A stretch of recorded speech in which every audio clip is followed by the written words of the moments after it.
What does it take to achieve your biggest health goals, both mentally and physically?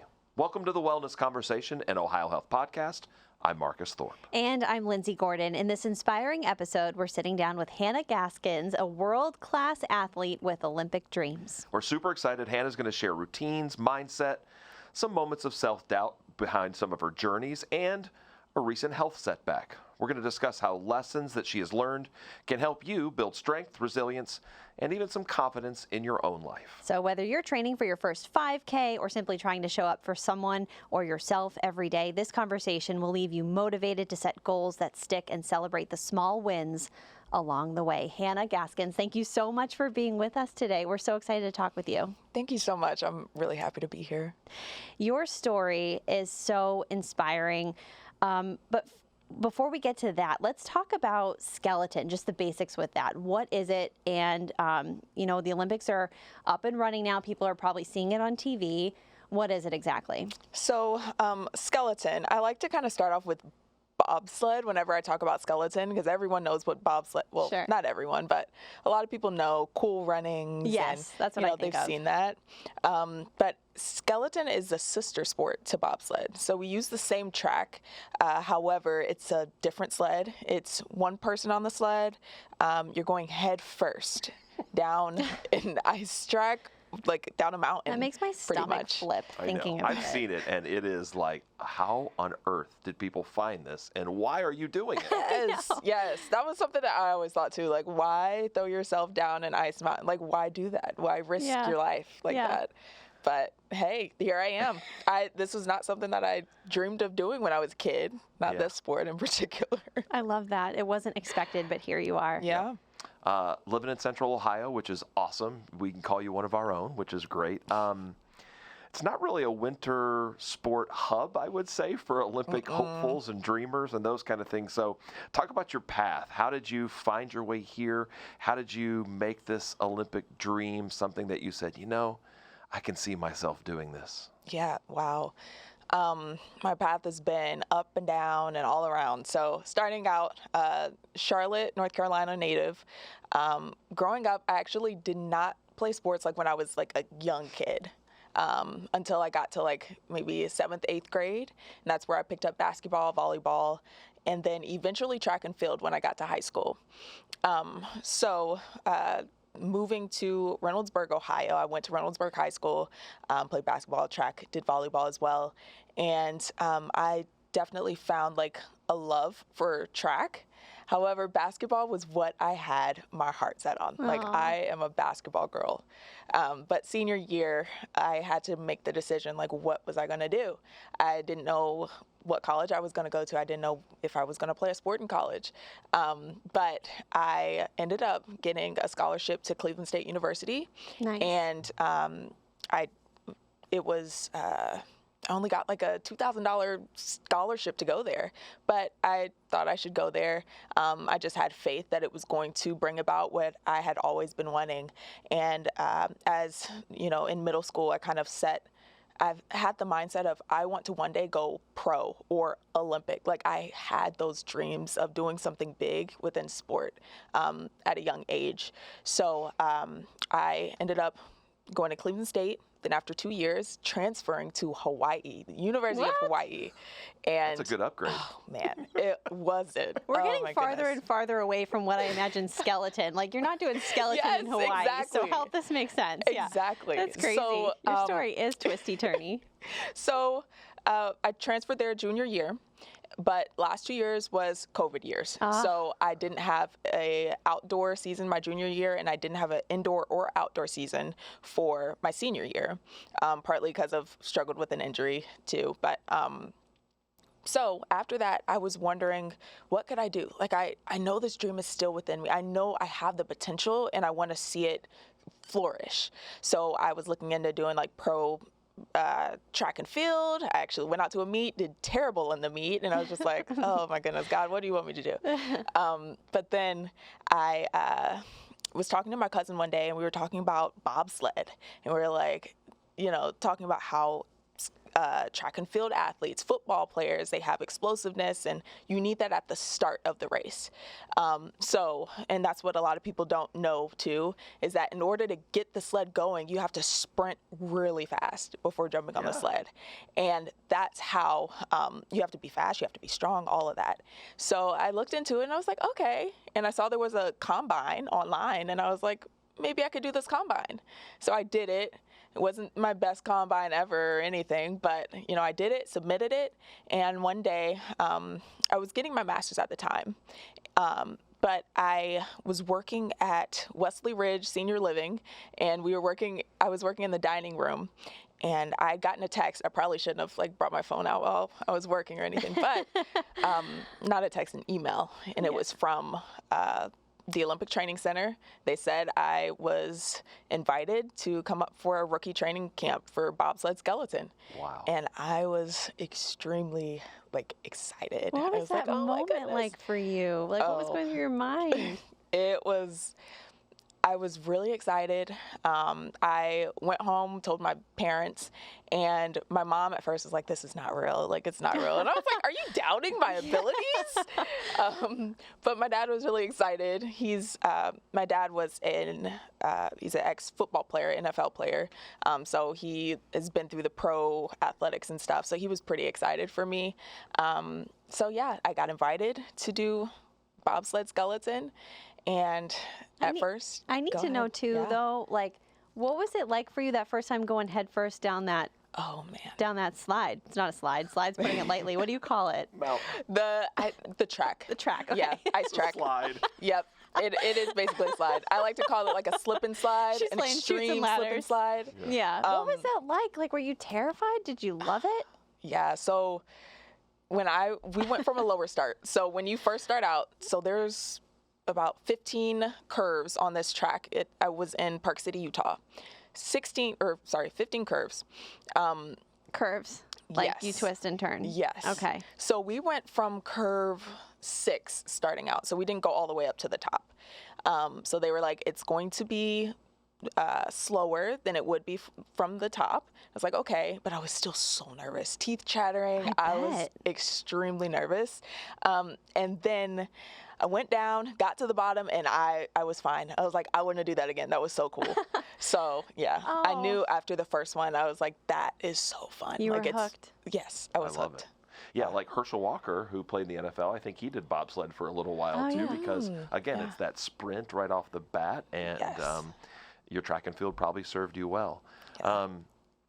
People who are listening are not going to be Olympic hopefuls, so we want to try to bring it down to their level also. Say, what can you take from this amazing athlete who mentally and physically has been at her peak like you have, and maybe bring some of that into our run-of-the-mill lives. So can you talk about kind of goal setting? I think that's a big thing that, we're in February now. People are starting to think, have I followed through on what I set in January for my goals? How do you go about goal setting on an everyday, every week basis for yourself?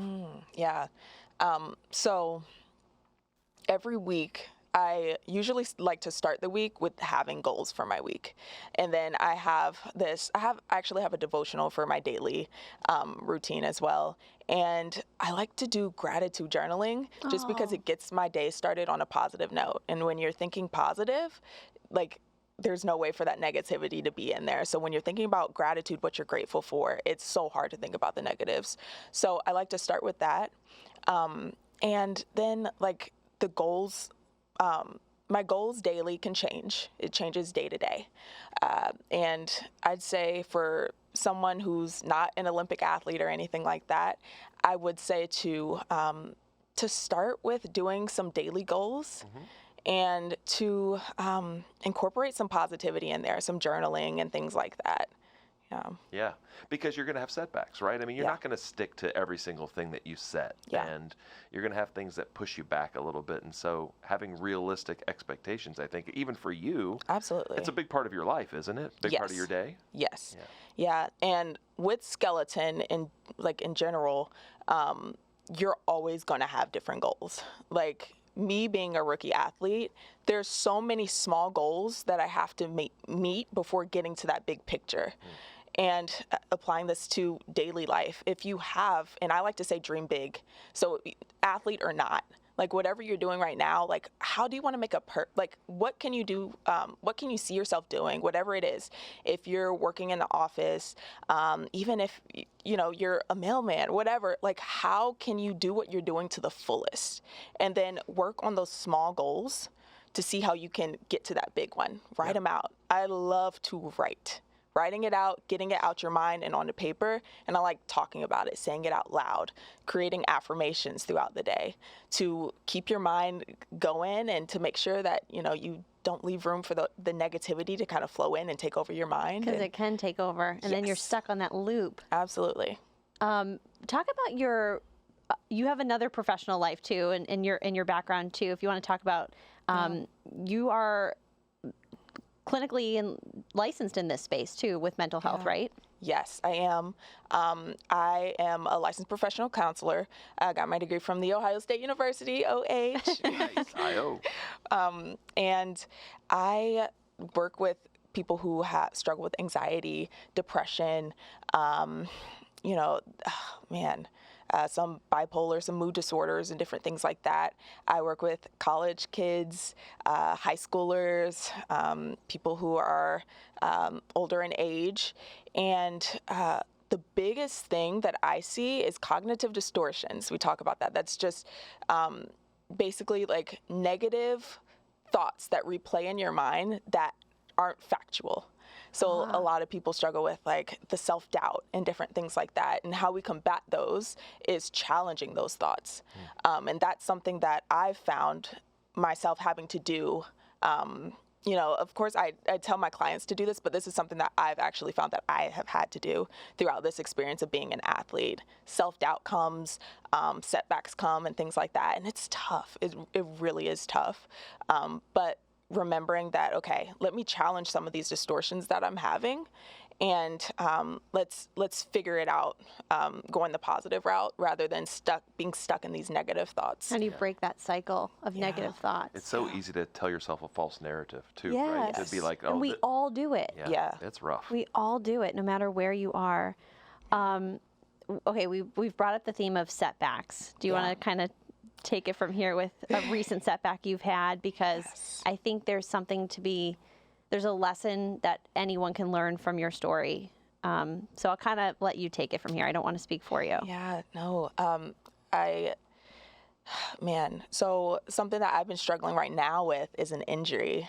And, of course, it is Olympic year. It's a really, really big year.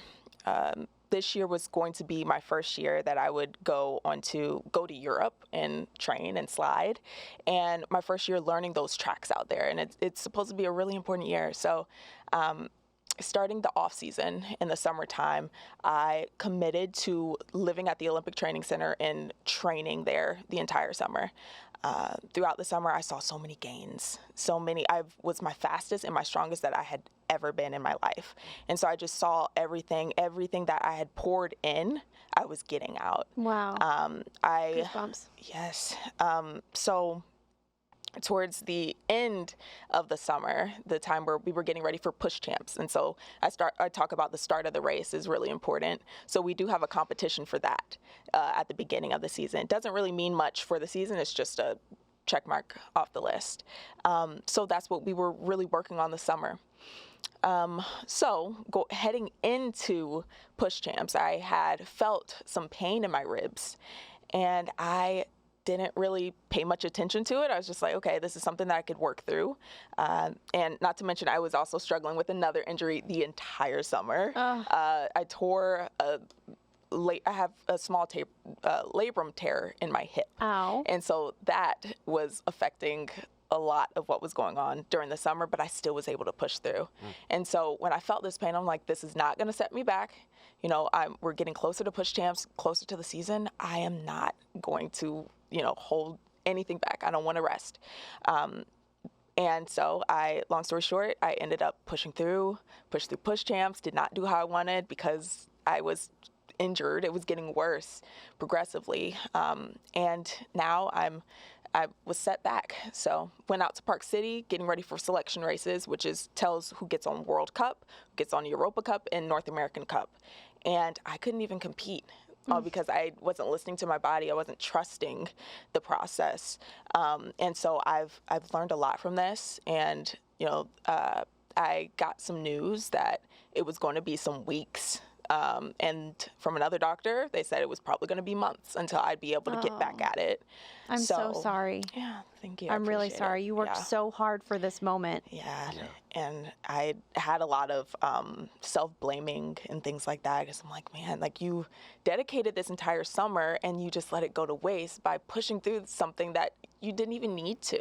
You made it much worse. So I kept telling myself those things, and those are some of the cognitive distortions I was talking about, because honestly, like, I feel like most any athlete would probably push through that. Like, it felt so small at the beginning. That's your dream. I mean, of course you're going to want to push as hard as you can. Exactly. And then I had to look at the bigger picture. So I plan on doing the sport until 2034, at least 2034. So I'm thinking, like, I don't want to make it, so bad to the point where I can't do anything further. I don't want it to be career ending. And that's what the doctors were saying. Like, you need to make sure this isn't something that you deal with your entire career. You want to make sure that it heals. So taking that step and saying, like, okay, I'm going to do this for me, for my health. I need to put my health first. That was really challenging. I've been crying a lot, honestly, like, just putting it out there. Like, I've been crying a lot. I've been, praying a lot. And I think it does have a lot to do with grief. Grieving what I thought this season was going to look like. And so, yeah. And yeah, thank you for being tough, so real. Yeah. Yeah, I think it's important to think about that too. We had a grief episode in November, and our expert, Jean, was talking about grief isn't just the loss of a person, a death. Sometimes it's the loss of a dream for now, or putting something that you thought you were going to get away for a little while. And so it's a journey for everybody, and we applaud you sharing that. I want to talk about, I think this is relatable for a lot of people, that you can go to a dark place, unfortunately, when you get a setback in life or in your job or those kind of things. How do you find the strength to pull yourself out of that for you? What was it that said, I can't let this rule me because I've got so many other things I need to do and give to people? Oh, man. I think for me, it was recognizing, it was an identity check. Because for me, sports have been a part of my life for a long time. I know we were talking about that. Yeah. Like, sports have been a part of my life for a while. And so now, not being able to, when I got this injury, when it got worse, it was to the point where I couldn't, like, lift. I couldn't even bike without feeling the pain. So I had to sit out from doing anything. You said sneezing hurts. Sneezing hurts, coughing hurts, laughing hard hurts. Like, it's just, oh man, it was miserable. And it's, of course, gotten better since I've, like, rested completely. But, oh man, what was the question that you asked? I feel like I got off track. I think it's like, how do you pull yourself away from these things that are putting you in a hole when you're just like, oh, I don't know how I'm going to dig myself out of that? What was it that made you go, I've got to keep going. I've got to, for myself and for my people. Yeah, it's, for me, looking at the bigger picture always helps me. So just looking at the bigger picture, not only that, but community.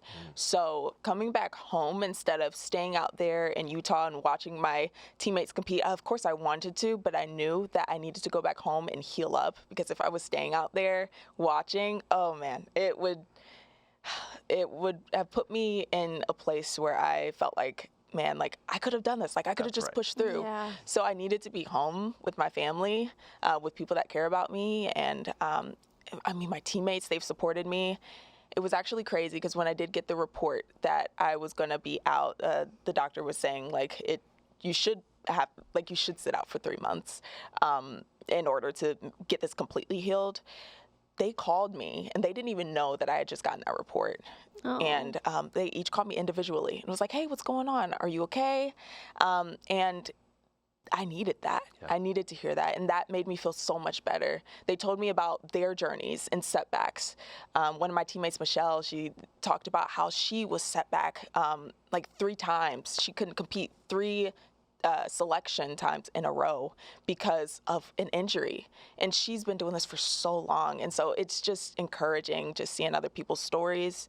Isn't that intuition amazing? They had a feeling they needed to check in on you. Yes. I mean, It's that's crazy. It's like the Absolutely power crazy. of being part of a team. Yeah, absolutely. Wow.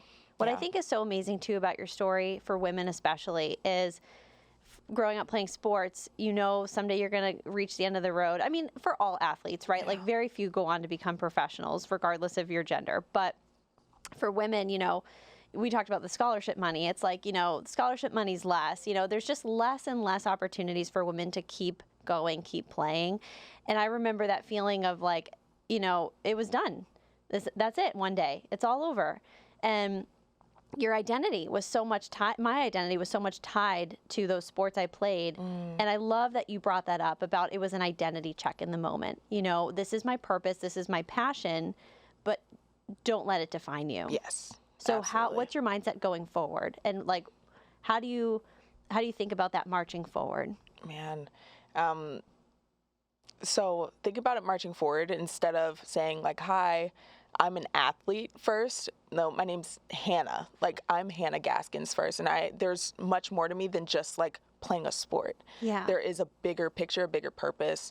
And I believe that for me, my purpose isn't necessarily just to play a sport. It's also to help others. I feel like many of us are called to be here to help others, to inspire other people. And that's what I want to do, no matter what it is. So I'm just trusting the journey. I'm trusting what God has, lined up ahead of me, and just like trusting the path that I'm on. Yeah. I love that. It's not often we get the chance to talk to Olympic hopefuls, and health and wellness is such a big part of you and your life. So I want to give people, as we kind of wrap up our episode, some take-home lessons about starting fitness routines, Yes.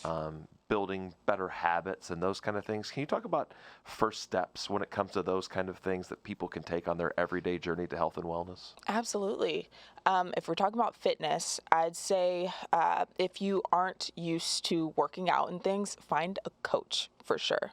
I think it's good having someone to hold you accountable. Accountability partners are everything.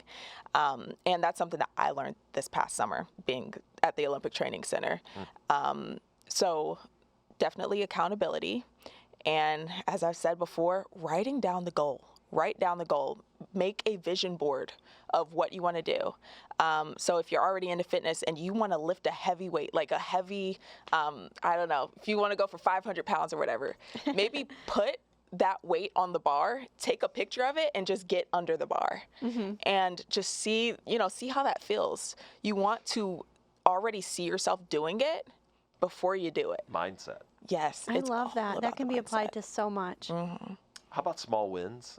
When you're starting these journeys, you can go, I feel like I'm failing. But sometimes that small win is literally just getting to the gym. Yes. Right? I mean, celebrate that. I think it's important, isn't it? Yes, absolutely. Those small wins are very important. I think small wins can help you for when, let's say, like, you have this big goal of, I want to maybe lose like 30 pounds or whatever it is. But let's say you're on a roll for the first week and then you have like a small setback and then you're set back and mentally you're just not there because you're so focused on this huge number. Like it's so hard for you to accept those small wins. And so that's why I think that's a great point of just having those small wins so that you can keep moving forward. Like, okay, there is a setback right now. Maybe, you got sick and you had to step back from the gym for a couple of days. Like, okay, next my small win will be to get healthy. And then next my small win will be to get back in the gym again. It's just step by step. The big goals they always look so pretty. And then the small ones are always like, I know. But those are what counts. That's what got me to where I am today. And those are what I'm going to use to help me get to my dream of going to the Olympics. So. We can't wait to watch what happens with you and where you go, and we'll be cheering hard for you and as you chase your dream. It's awesome. Thank you. This is one of my favorite episodes. I say that every time, but I for real mean it this time. I for real. You're just so inspirational, and thank you for being so real, because I think a lot of people are afraid to be honest and admit, you were on track. You've done media interviews about going to the Olympics, yes, right? I have. And now here we are where you are watching it with the rest of us, and that's got to be hard. And so thank you so much, because even if you helped one person listening, this was all worth it to share your story. Yeah. Well, I appreciate it. I honestly was, when you had emailed me, I was like, okay. And then after I got the news I was going to be going back home, I was like, oh no, I don't even think I should do this. Why am I going on an interview if my season could be over? Yeah. And, just having all these thoughts. And so then after talking to you, it made me feel better. And I think that it's really healthy talking about these things. You got a lot to give. A lot. It doesn't matter if you're at the Olympics or an Olympic hopeful, you've got a lot to give. Right. And especially for our listeners and for us. It's inspiring to hear your story and know where you came from. And to believe in yourself. It's cool. Yeah. So thank you. Thanks for joining us. Any place that people can follow you on social media? Why don't you share some of that with us? So Instagram, you can follow me, Hannah Gaskins _, and then Facebook, Hannah Gaskins. That's really the only social media I have. But yeah, go there and follow along the journey. I love it. Well, thanks, Hannah, for joining us. We really appreciate it. Thank you. And of course, we'd like to thank our listeners for joining us for this episode of the Wellness Conversation, an Ohio Health podcast. Before we wrap up, we invite you to follow us on all major social channels so you can stay up to date on any new episodes, as well as health and wellness topics. If you're looking for more information on any services or locations with Ohio Health, it's all at ohiohealth.com. And the information in this episode is available in written form at our website, ohiohealth.com/The Wellness Conversation.